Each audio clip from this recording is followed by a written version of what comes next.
fans.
Pada zaman dahulu, hiduplah seorang ratu yang bernama Ratu Balarang.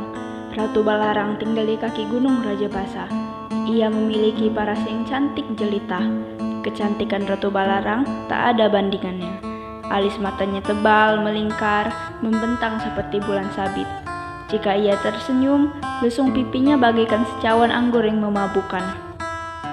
Maka tak heran, banyak pangeran dan saudagar kaya ingin meminangnya. Namun Ratu Balarang selalu menolaknya dengan alasan ia tak mau menikah sebelum melihat negerinya menjadi sebuah negeri yang makmur dan sejahtera. Untuk mewujudkan impiannya, Ratu Balarang membuat sungai di sepanjang kaki gunung Rajabasa. Setelah itu, mengalirkan air dari gunung Rajabasa ke sungai yang dibuatnya, sehingga sungai tersebut dapat digunakan oleh rakyat Balarang untuk minum, mandi, mencuci, serta untuk mengaliri sawah dan ladangnya.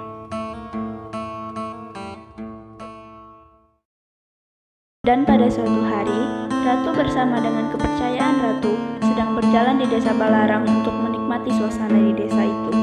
Dan para penduduk pun menyapa Ratu dan kepercayaan Ratu dengan sopan dan ramah. Berkat kegigihan dan kerja keras dari Ratu Balarang, negeri yang dipimpinnya menjadi sebuah negeri yang subur, makmur, dan sejahtera. Setelah Ratu Balarang berhasil mewujudkan impiannya, menyulap negerinya menjadi sebuah negeri yang makmur dan sejahtera, Ratu Balarang siap membuka hati untuk mencari pasangan hidupnya.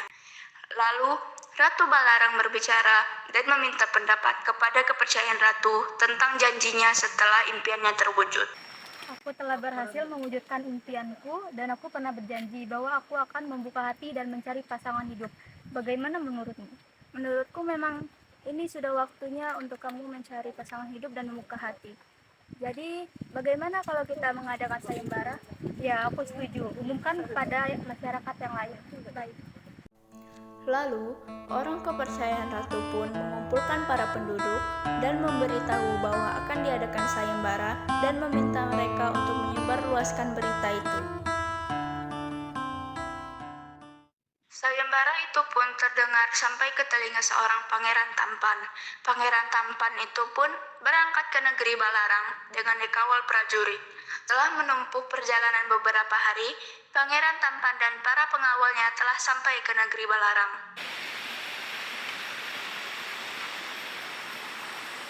Ada keperluan apa kalian datang sini? Kedatangan ke sini ingin meminang Ratu Balarang. Ya, silahkan masuk.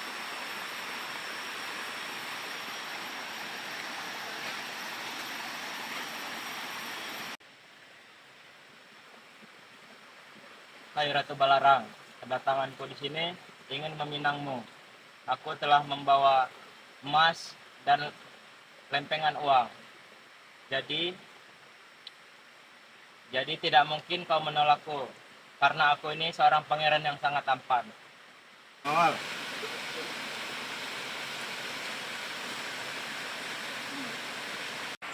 Terima kasih atas kedatangan Tuan kemari. Hari ini saya sangat merasa tersanjung sekali. Namun, maaf beribu-ribu maaf, saya tidak bisa menerima pinanganmu. Bawalah kembali emas ini. Hai Ratu Balarang, lancang sekali kau telah menolak pinanganku. Hari ini kau telah membuatku malu di hadapan pengawalku. Tunggulah pembalasanku, wahai Balarang. Pengawal, ambil lagi emasnya. Melihat sikap pangeran tampan itu, Ratu Balarang hanya terdiam sambil tersenyum. Ia menatap kepergian pangeran sombong dan congkak itu sambil duduk di singgasananya. Tiba-tiba, salah satu prajurit juga memberitahukan kepada Ratu bahwa ada seorang saudagar kaya raya yang datang ingin menghadapnya. Ada keperluan apa kalian datang kemari? Kedatangan kami di sini untuk bertemu kepada ratu kalian. Tolong sampaikan kepada ratu kalian, kami ingin bertemu kepadanya. Baik, tunggu sebentar di sini. Ratu Balarang mempersilahkan saudagar itu masuk. Setelah memberi hormat, saudagar kaya raya itu menyerahkan kotak yang berisikan perhiasan dan kepingan uang emas kepada Ratu Balarang.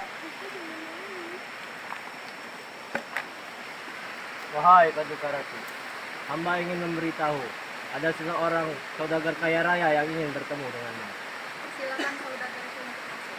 Baik, Ratu. Tuan, persilakan masuk, Saudara Ratu. Baik.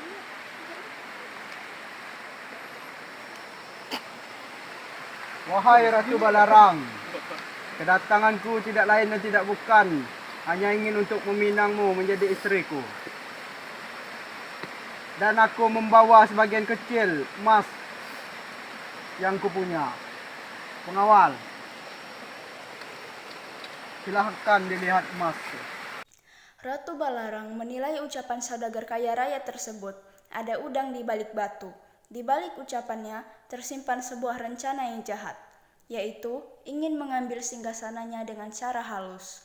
Oleh karena itu, Ratu Balarang menolak pinangan saudagar kaya itu. Terima kasih, mohon maaf aku tidak bisa menerimamu menjadi suamiku. Lancang sekali kau, Ratu Balarang, menolak lamaranku. Sesungguhnya di bumi ini belum ada yang pernah berani menolak lamaranku. Lihat saja pembalasanku nanti. Prajurit, ambil emas itu. Kita pergi sekarang. Mendengar ancaman dari saudagar kaya itu, membuat Ratu Balarang sangat khawatir. Tiba-tiba, dari luar pendopo terdengar suara gaduh. Ratu Balarang memanggil salah satu prajuritnya dan menanyakan apa yang terjadi di luar pendopo. Prajurit pun memberitahu kepada Ratu Balarang yang terjadi di luar pendopo. Ada keperluan apa kamu datang ke sini? Saya ingin bertemu dengan Ratu. Pergi sana.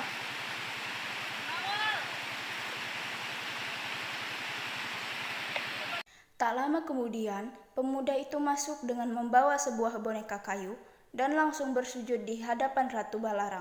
Coba lihat di luar pendopo, seperti ada kegaduhan. Ada seorang pemuda lusuh yang ingin menerobos masuk ke dalam, Ratu.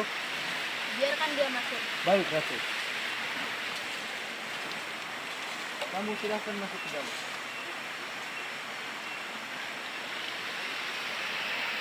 Mohon ampun Paduka Ratu, junjungan hamba-hamba hanyalah rakyat jelata datang dari negeri tetangga, izinkan hamba untuk menyampaikan niat baik hamba.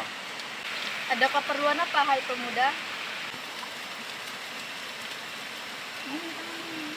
Ampun Paduka Ratu, hukumlah hamba jika tutur kata hamba nanti dianggap lancang. Kedatangan hamba kemari ingin meminang Paduka Ratu. Boneka kayu ini sebagai bukti putusan hamba kepada Paduka Ratu. Mendengar ucapan dari pemuda polos itu, para dayang yang sedang mengipasi ratu pun tersentak kaget.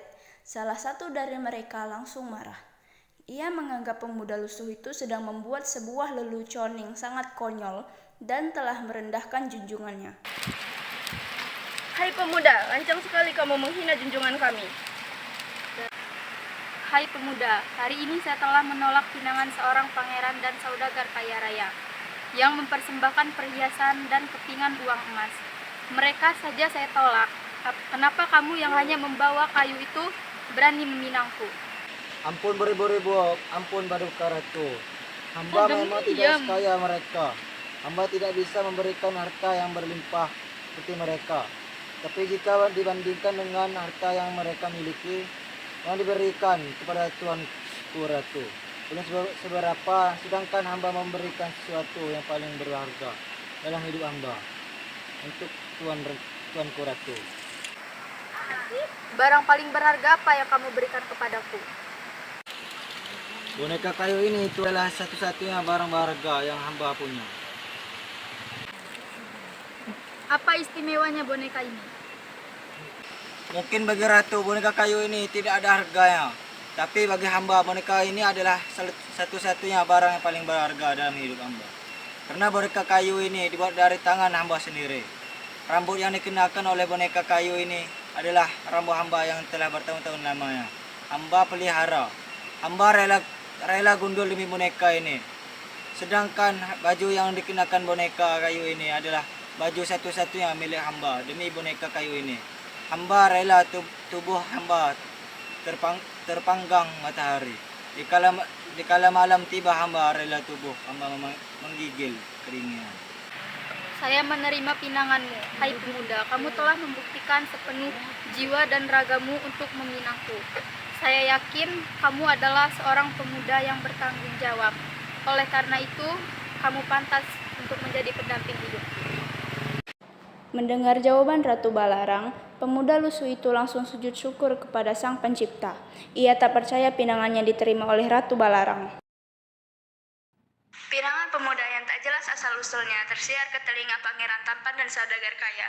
Pangeran dan Saudagar Kaya bertemu di suatu tempat untuk meluapkan amarahnya dan bermufakat jahat untuk mencelakai Ratu Balarang.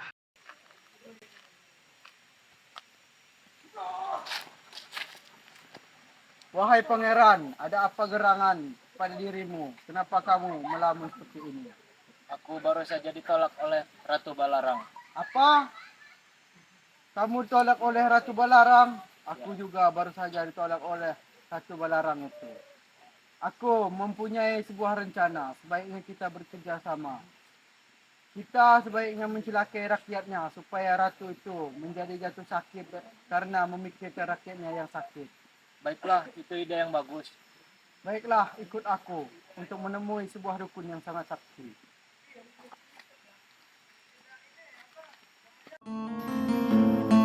Dicarilah dukun sakti yang jahat untuk mencelakai Ratu Balarang.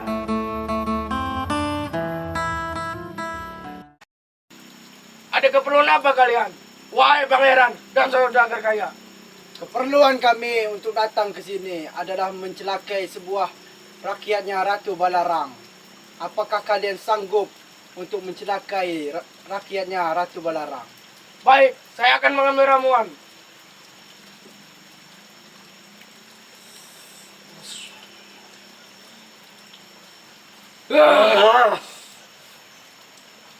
Baik, ini airnya. Tuangkan air ini di sungai yang sering dipakai oleh rakyat-rakyat Ratu Balarang. Baik, kami akan menuangkannya.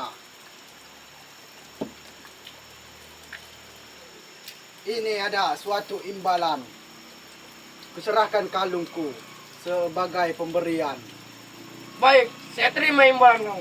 Baik. Ayo pangeran, kita tuangkan air ini.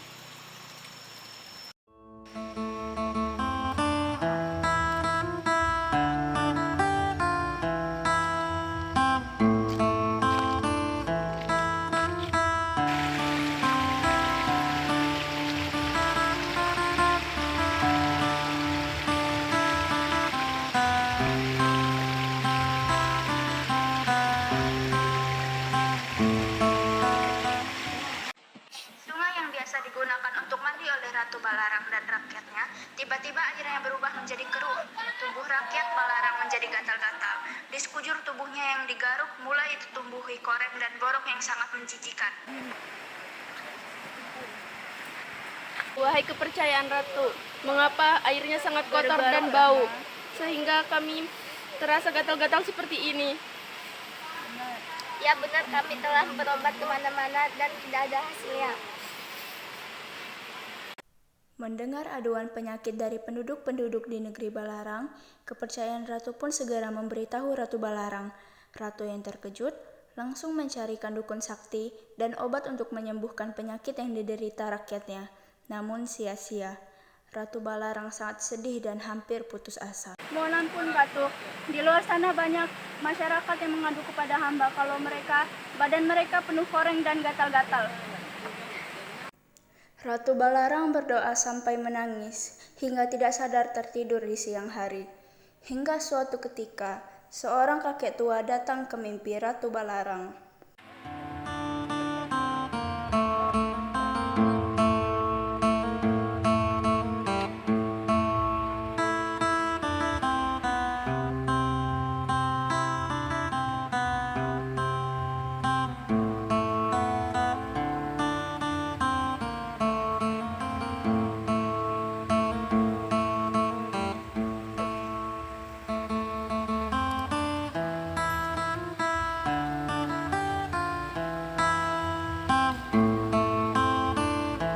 Ya Tuhanku, tolong rakyat-rakyatku untuk sembuh dari penyakit ini. Hamba rela tidak makan minum sampai bertahun-tahun.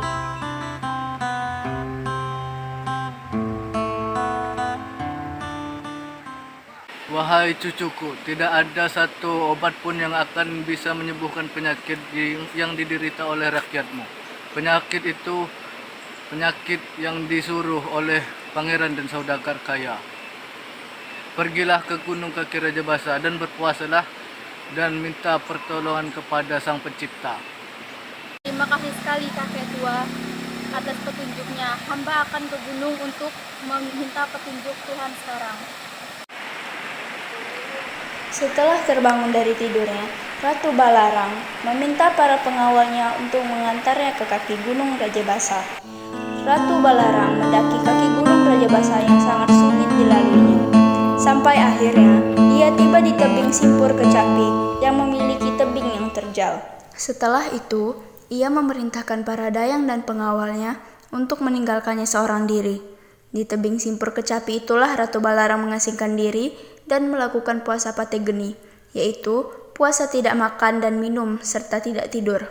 Tepat di hari yang ke-7 Ratu Balarang berpuasa, ia didatangi oleh kakek tua berpakaian serba putih yang pernah hadir lewat mimpinya. Wahai cucuku, penyakit yang diderita oleh rakyatmu tidak dapat disembuhkan oleh apapun, kecuali dengan air matamu sendiri. Wahai cucuku Ratu Balarang. Baik kakek, setelah itu apalagi yang harus hamba lakukan agar rakyatku sembuh dari penyakit itu? Hamba siap melakukan apapun saja. Kamu harus melebur dengan gunung Raja Basa dan meninggalkan duniawi. Mendengar syarat dari kakek tua, tiba-tiba wajah Ratu Balarang terlihat sangat sedih, karena harus berpisah dengan rakyat yang sangat dicintainya. Tanpa sadar, ia menitikkan air mata, dan air mata tersebut jatuh ke dasar tebing. Tetesan pertama, air mata Ratu Balarang membentuk semburan air panas berwarna kuning dan bau yang sangat menyengat. Tetesan kedua, masuk ke dalam bumi dan keluar di desa Buah Berak. Keluar semburan air panas berwarna kuning dan bau yang sangat menyengat. Tetesan air ketiga, masuk ke dalam bumi dan menerobos keluar semburan air panas dan bau yang sangat menyengat di pantai Kalenda bawah.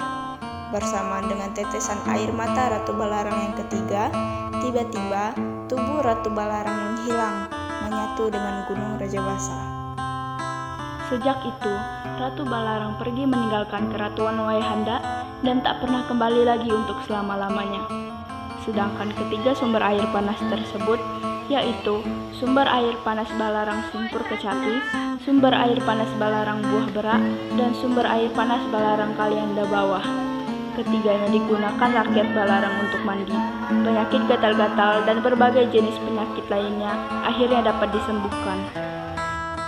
Ketiga tempat pemandian yang berasal dari tetesan air mata Balarang tersebut kini dikenal dengan nama Pemandian Balarang atau Pemandian Wai Belerang. Dari cerita tersebut terdapat pesan moral bahwa seorang pemimpin hendaknya bertanggung jawab atas nasib rakyat yang dipimpinnya. Seorang pemimpin harus rela berkorban demi rakyatnya, seperti Ratu Balarang yang rela mengorbankan cintanya, bahkan ia rela mengorbankan jiwa dan raganya demi rakyatnya.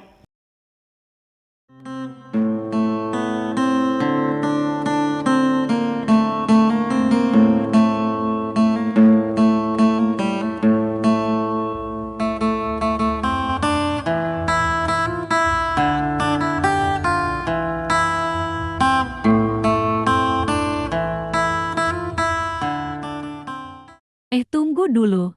Masih ada.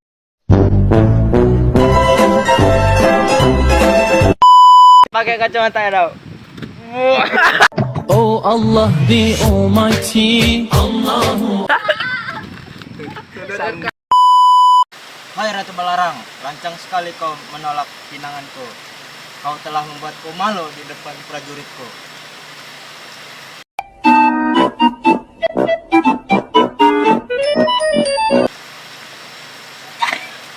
Terus apa lagi?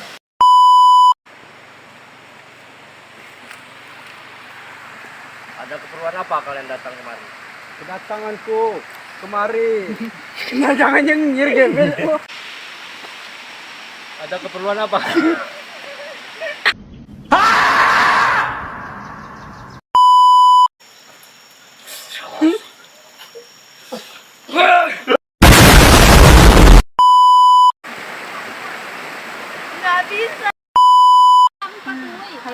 Udah sih sabar. Sampai malam game apa? Tombok kita. Ya, kami kan. Jam beleng kau. Serah aku lah. Tombok lah, dapat duit aku. Sementara itu, di suatu dimensi yang lain.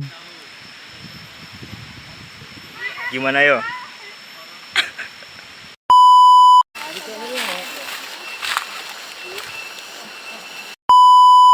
Review guys, lagi buat jalangkung.